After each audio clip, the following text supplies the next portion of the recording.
ዛሬ ደግሞ ኬክን የሚያስንቅ ድፎ ዳቦ ያ ሰላም ጥጥ የሆነ ድፎ ዳቦ ይዤ መጥቻለሁ። አሰላሙ አለይኩም ወራህመቱላሂ ወበረካቱ። ሁላችሁንም ሰላም ሰላም ሰላም ብያለሁ። በያላችሁበት ቦታ ሰላማችሁ ይብዛልኝ። የላ ይሄን ዳቦ አብረን እንቁረስ። ማሻአላህ ተባረካላ ማሻአላህ 15 ሙሉ ምንም ሳይሆን እንዳዲስ የተበላ ዳቦ ቢኖር ይሄ ነው። እዩት እስኪ። ደግሞ ግብአቱ የመጨረሻ ቀላል ነው። በትንሽ ግብአት ነው የሰራሁት። ሁላችሁም በየቤታችሁ ትሰራላችሁ አውቃለሁኝ።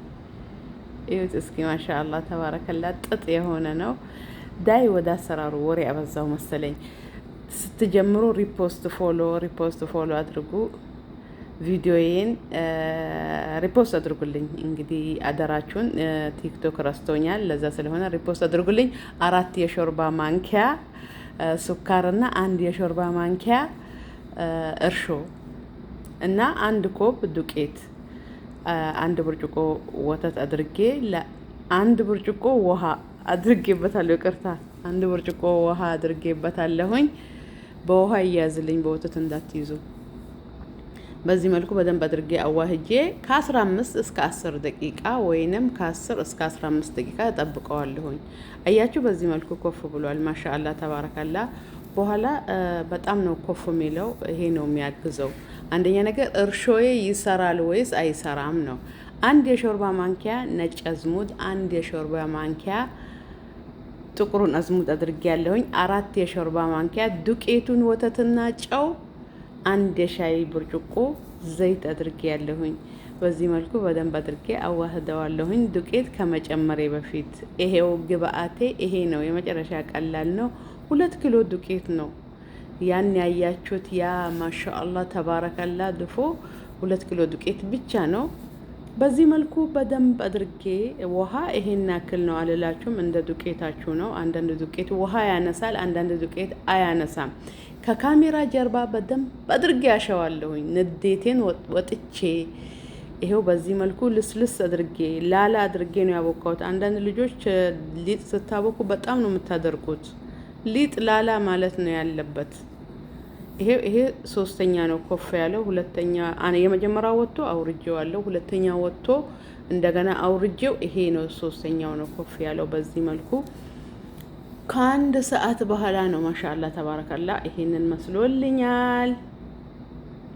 በዚህ መልኩ ደግሞ አድቦል ብዬ አስቀምጣለሁ። እኔ እንደዚህ መጋገር ነው ደስ የሚለኝ።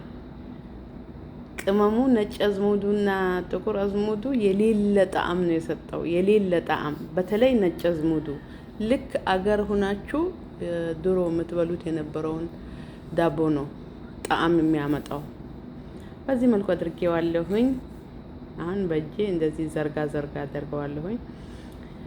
ለ10 ደቂቃ በባትራው ላይ ኮፍ ማለት አለበት። ወዲያው ኦቨን ውስጥ ማስገባት የለብንም። እኔ ብዙ ጊዜ የምላችሁ ነገር እንደዚህ ሊጥ ላይ ባትራ ላይ ካደረጋችሁት በኋላ ብዙ ልጆችን አያለው ወዲያው ኦቨን ውስጥ ታስገቡታላችሁ። ወዲያው ኦቨን ውስጥ ታስገቡት ለ10 ደቂቃ ለ15 ደቂቃ እንደዚህ ባትራው ላይ ኮፍ ይበል።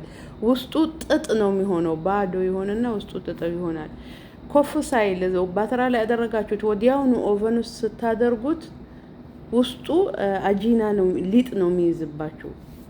አሁን ብዙ ልጆችን ስለማይ ነው። እና በዚህ መልኩ እንሸልመዋለን፣ እናጌጠዋለን፣ እናስውበዋለን። ማሻአላህ ተባረክ። አያችሁ ይሄ አረንጓዴው ነገር ሁላችሁም ታውቁታላችሁ። የዱባ ፍሬ ነው። እኔ የቀባሁት የእንቁላል ቢጫው ክፍልና ወተት ነው የቀባሁት። እሱን ሳልናገር በማለፌ በጣም ይቅርታ። አሁን ወደ ኦቨን ነው ማስገባው። ኦቨን እንደ ኦቨናችሁ ነው። መጀመሪያ ከታች ሎክሳለሁኝ። ከታች ከበሰለ በኋላ ከላይ እንዲቀላ አደርገዋለሁ። ይሄው ኮፍ ብሏል። አሁን ወደ ኦቨን አስገባዋለሁ። በዚህ መልኩ ይበቃዋል። ይሄው ከ45 ደቂቃ በኋላ ከኦቨን ውስጥ በዚህ መልኩ አምሮ ቆንጆ ሆኖ ወጥቶልኛል። ከታች 30 ደቂቃ ነው የፈጀው። ከላይ ደግሞ 5 ደቂቃ በቂ ነው። ያኔ እንደ ኦቨናችሁ ነው። እኔ የኔ ኦቨን በጣም እንትን ይላል፣ በጣም ስለሚያቃጥል እንደውም በሩን ከፍቼ ነው እንዲቀላ ያደረኩት። እዩት እስኪ ማሻአላ ተባረካላ። ቪዲዮን ፎሎ አድርጉኝ። እስኪ አደራችሁን ፎሎ አድርጉኝ። ላይክ፣ ሼር፣ ሪፖስት አድርጉልኝ። ሪፖስት ማድረጋችሁን እንዳትረሱ፣ ሼር ማድረጋችሁንም እንዳትረሱ። ወሰላሙ አለይኩም ወራህመቱላሂ ወበረካቱ። በሌላ ደግሞ በቆንጆ ቪዲዮ እንገናኛለን።